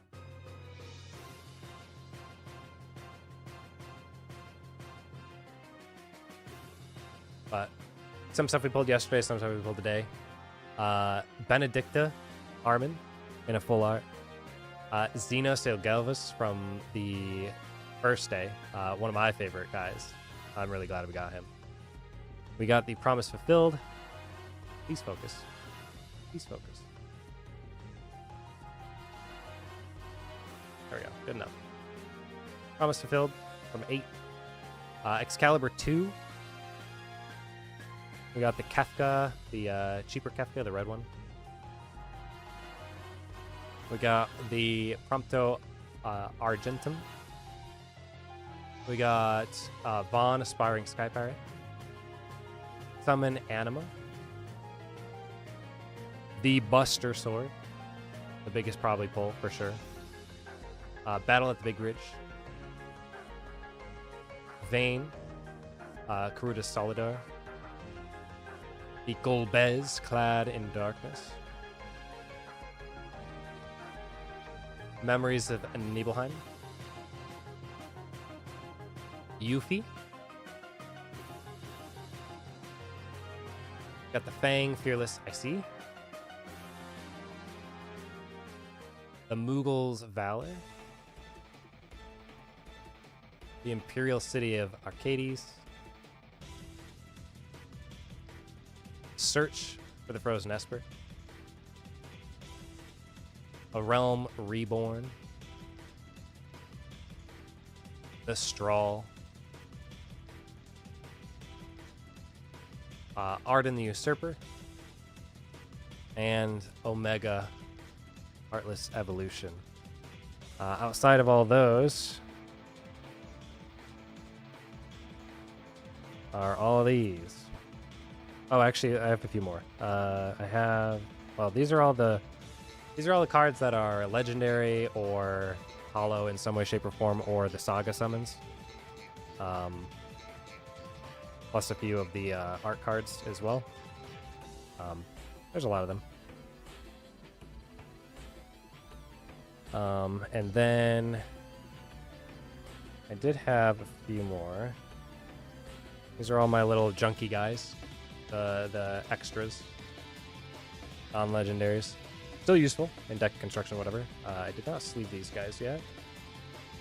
I will do real quick.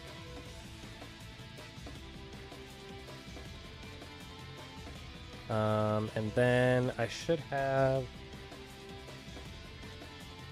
these guys over here.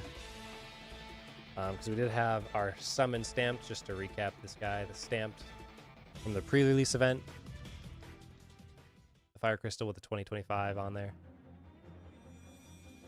I think most of these are from the thing that I ran. don't think there's anything new in here. I'm just trying to sort real quick. Got the diamond weapon. I don't think we pulled diamond weapon. Diamond weapon's cool card as a legendary here. I got this from my pre-release box. Says, oh my gosh, come on. Basically, it costs 1 less to enter versus for every permanent card in your graveyard. Has reach as an 8/8, and you can get it down to 2 cost, which is crazy. It becomes immune. Prevent all combat damage that would be dealt to the diamond weapon. So I don't know how that works, but that sounds pretty dang good to me. Prevent all damage to it.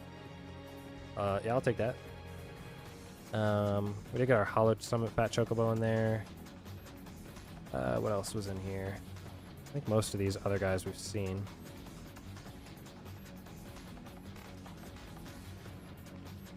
A lot of different. Oh, we did get this.